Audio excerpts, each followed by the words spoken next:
शिक्षक का वेतन के मान के बारे में, पे इंडेक्स के बारे में, उनका बेसिक पे, डीए, एचआरए और पे फिक्सेशन जो वेतन निर्धारण होगा उसके बारे में चर्चा करेंगे। और जो बेसिक पे है, डीए है या एचआरए है या पे फिक्सेशन है दोस्तों, 2003 से लेकर के 2022 तक बहाल जो भी स्थानीय निकाय के शिक्षक हैं, परीक्षा पास करने के बाद विशेष शिक्षक बने हैं, उनका वेतन निर्धारण होगा और वेतन वृद्धि होगा। जब भी बात विशेष शिक्षकों की आती है दोस्तों, दो चीज इसमें आता है, एक आता है वेतन संरक्षण और एक आता है सेवा निरंतरता। जो बिहार विद्यालय विशेष शिक्षक नियमावली 2023 है दोस्तों, वहां पर कहीं पर भी सेवा निरंतरता का जिक्र नहीं है, लेकिन वेतन संरक्षण का जिक्र है। नियमावली में चूंकि नियमावली के अनुसार विशेष शिक्षक बने हैं तो नियमावली के अनुसार ही लाभ दिया जाएगा। फिलहाल तो आप ये समझें वेतन संरक्षण का लाभ हर हाल में देना ही होगा क्योंकि नियमावली में इस चीज़ का जिक्र है। और सेवा निरंतरता का जहां तक बात है दोस्तों, इसके लिए कमेटी बनाया गया है। कमेटी अपना रिपोर्ट देगी, उसके आधार पर जो विशेष शिक्षक है उसको सेवा निरंतरता मिलेगा या नहीं मिलेगा, इस पर निर्णय लिया जाएगा। यह आपको आने वाले समय में पता चलेगा। वीडियो शुरू करने से पहले एक रिक्वेस्ट है दोस्तों, जो लोग मेरे चैनल को सब्सक्राइब नहीं किए हैं कृपया चैनल को सब्सक्राइब कर दें और बेल आइकन को दबा दें। ये पहले का पत्र है दोस्तों, 28 फरवरी 2025 का ये पत्र है, शिक्षा विभाग के द्वारा जारी किया गया था दोस्तों। एक सवाल का जवाब देते हुए माननीय शिक्षा मंत्री के द्वारा लिखित में ये जवाब दिया गया था कि वस्तु स्थिति यह है कि अधिसूचना संख्या 2460 दिनांक 26 दिसंबर 2023 के कंडिका 9 के द्वारा विशेष शिक्षकों को प्रोन्नति से संबंधित प्रावधान है, यानी विशेष शिक्षकों को प्रोन्नति दिया जाएगा। बिहार विद्यालय विशेष शिक्षक नियमावली 2023 के द्वारा स्थानीय निकाय शिक्षक से विशेष शिक्षक बने शिक्षकों को पूर्ण वेतन संरक्षण का लाभ दिया गया है, यानी विशेष शिक्षक को वेतन संरक्षण का लाभ दिया गया है दोस्तों। अभी भले ही कम मूल वेतन पे उनको वेतन मिल रहा है, जब कभी भी वेतन निर्धारण होगा तो उनको बढ़ा हुआ वेतन होगा मिलेगा, और बढ़ा हुआ वेतन और जो कम वेतन है उसका जो अंतर होगा वो एरियर के रूप में मिलेगा।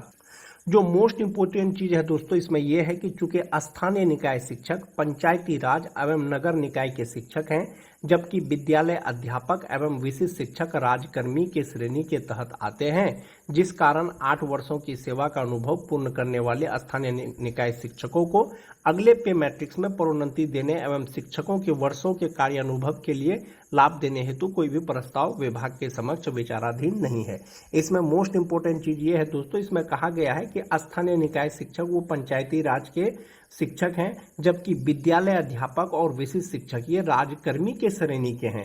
यानी विद्यालय अध्यापक और विशेष शिक्षक क्या है, राजकर्मी है, यानी परीक्षा पास करने के बाद विशेष शिक्षक बने हैं, परीक्षा पास करने के बाद विद्यालय अध्यापक बने हैं और वे राजकर्मी श्रेणी के तहत आते हैं।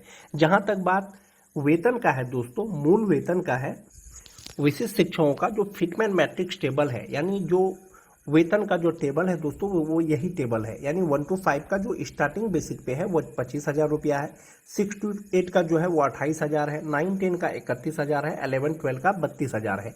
ये जो बेसिक पे है, ये जो सैलरी इंडेक्स है दोस्तों, बीपीएससी शिक्षक का भी सेम सैलरी इंडेक्स है। फर्क इतना है, जो स्थानीय निकाय के शिक्षक परीक्षा पास किए हैं, नियमावली के कंडिका 8 के अनुसार उन्हें वेतन संरक्षण मिलेगा। इसमें दिया गया है कि विशेष शिक्षक स्थानीय निकाय नियमावली 2020 के तहत उन्हें प्रदान किए गए पूर्ण वेतन संरक्षण यानी पे प्रोटेक्शन प्राप्त करेंगे। यानी नियोजित रहते हुए उनका जो मूल वेतन था, बेसिक पे था, वो विशेष शिक्षक बनने के बाद उनका कम नहीं होगा। इसके अलावा इस नियमावली के प्रभावी होने पर उनका वेतन फिटमेन मैट्रिक्स के अनुसार देय होगा। अन्य भत्ते राज्य सरकार की प्रचलित दरों के अनुसार महंगाई भत्ता, मकान किराया भत्ता, चिकित्सा भत्ता आदि उसको दिया जाएगा। और विशेष शिक्षकों के लिए एक फिटमेन मैट्रिक्स टेबल दिया गया है। इस फिटमेन मैट्रिक्स टेबल के अनुसार जो स्टार्टिंग बेसिक पे है 25,000, 1 to 5 का, 6 to 8 का 28,000, 9-10 का 31,000, 11-12 का 32,000, इसी के आधार पर फिलहाल विशेष शिक्षकों को वेतन का भुगतान किया जा रहा है। वेतन निर्धारण की प्रक्रिया शुरू हो गई है दोस्तों। जैसा कि आप सभी जानते हैं, राज्यकर्मियों को एचआरएमएस पोर्टल के द्वारा वेतन का भुगतान किया जाता है। वेतन निर्धारण के लिए जो विशेष शिक्षकों का बेसिक पे का चार्ट था, ये वाला चार्ट जो था वो एचआरएमएस पोर्टल पर अपडेट नहीं किया गया था। यानी कि सभी जो बेसिक पे है, मूल वेतन है, उस पे शो नहीं कर रहा था, जिसके कारण से एचआरएमएस पर वेतन निर्धारण करने पर दिक्कत हो रहा था, समस्या आ रही थी, अब उसका निराकरण कर दिया गया है दोस्तों। सभी बेसिक पे को HRMS पोर्टल पर अपडेट कर दिया गया है। अब जो है विशिष्ट शिक्षकों का वेतन निर्धारण होगा ये फिटमेन मैट्रिक्स टेबल के अनुसार कि किसका बेसिक पे कहां पर फिट आएगा, और इसी के आधार पर वेतन निर्धारण होगा, और जो अंतर वेतन होगा वो एरियर के रूप में मिलेगा। एक ये चीज हो गया दोस्तों। विशिष्ट शिक्षक और BPSC शिक्षक जब राजकर्मी है, राजकर्मी का तो ये फिटमेन मैट्रिक्स टेबल दिया गया है, उसका बेसिक पे दिया गया है। लेकिन जो भी राजकर्मी है दोस्तों उसका एक पे लेवल होता है, एक पे इंडेक्स होता है, एक पे बैंड होता है, यानी राजकर्मियों का, जिसके आधार पर 7th पे कमीशन के द्वारा जो पे स्ट्रक्चर तैयार किया गया है दोस्तों उसके अनुसार। लेकिन 7th पे स्ट्रक्चर जो राजकर्मी के लिए जो बनाया गया है उसमें कहीं पर भी ये जो बेसिक पे है 25,000, 28,000, 31,000, 32,000 उसमें फिट नहीं आ रहा है या नहीं है। जॉब तो मैं भी करती थी until आने वाले समय में आपको पता चलेगा दोस्तों कि विशिष्ट शिक्षक विद्यालय अध्यापक जो राजकर्मी हैं अन्य राजकर्मियों के जैसा, इनके लिए पे लेवल होगा या नहीं होगा, 7th पे कमीशन का लाभ मिलेगा या नहीं मिलेगा, या 8th पे कमीशन का लाभ मिलेगा या नहीं मिलेगा। जहां तक बात 7th पे कमीशन का है दोस्तों, 7th पे कमीशन का जो स्टार्टिंग बेसिक पे है वो 25,500 से है, और ये लेवल 4 में आता है, ये लेवल 4 में आता है। जो 6 to 8 का बेसिक पे 28,000 रुपया है दोस्तों, 28,000 रुपया आप देखेंगे यहाँ पर कहीं पर भी नहीं आ रहा है, वो लेवल 5 में 29,200 रुपया होता है। इसी तरह से 9-10 का, इसी तरह से 11-12 का वो बेसिक पे बढ़ता जाता है। जब आने वाले समय में यदि आपको 7th पे कमीशन का लाभ दिया जाएगा दोस्तों, आपका बेसिक पे यही लेवल 4, लेवल 5, लेवल 6, लेवल 7 में जहां पर फिट आएगा वो आपको पे स्ट्रक्चर के आधार पर, बेसिक पे के आधार पर वो आपको वेतन मिलेगा। ये जो बेसिक पे हो जाएगा उसके बाद जो DA है, महंगाई भत्ता है, जो भी हो 55%, 58% जो उस समय का होगा वो जोड़ के मिलेगा। HRA जो भी होगा 7.5%, 10%, उसके आधार पर वो आपको कैलकुलेट करके मिलेगा। लेकिन 7th पे कमीशन का अगर लाभ दिया जाएगा दोस्तों, जो 1 to 5 के शिक्षक हैं उनका जो पे स्ट्रक्चर यानी बेसिक पे जो फिट बैठेगा वो लेवल 4 में बैठेगा, जो 6 to 8 के हैं लेवल 5 पे बैठेगा, इसी तरह से लेवल 6, लेवल 7 यानी 9, 10, 11, 12 का होगा। तो ये 7th पे स्ट्रक्चर है दोस्तों, इसके आधार पर फिलहाल विशिष्ट शिक्षक और BPSC शिक्षकों को बेसिक पे नहीं दिया जा रहा है। जहां तक बात वेतन विसंगति का है दोस्तों, विशिष्ट शिक्षकों का जो वेतन है उसमें विसंगतियां हैं, जैसे वेतन निर्धारण नहीं हो पाया है। जो 2003 के शिक्षक परीक्षा पास करने के बाद विशिष्ट शिक्षक बने हैं उनको भी 25,000 बेसिक पे के आधार पर वेतन मिल रहा है। जो 2022 के शिक्षक हैं उनको भी 25,000 बेसिक पे के आधार पर मिल रहा है। तो ये विसंगतियां हैं दोस्तों। जब वेतन निर्धारण हो जाएगा संभवतः सबका वेतन जो है बढ़ जाएगा, अलग अलग हो जाएगा।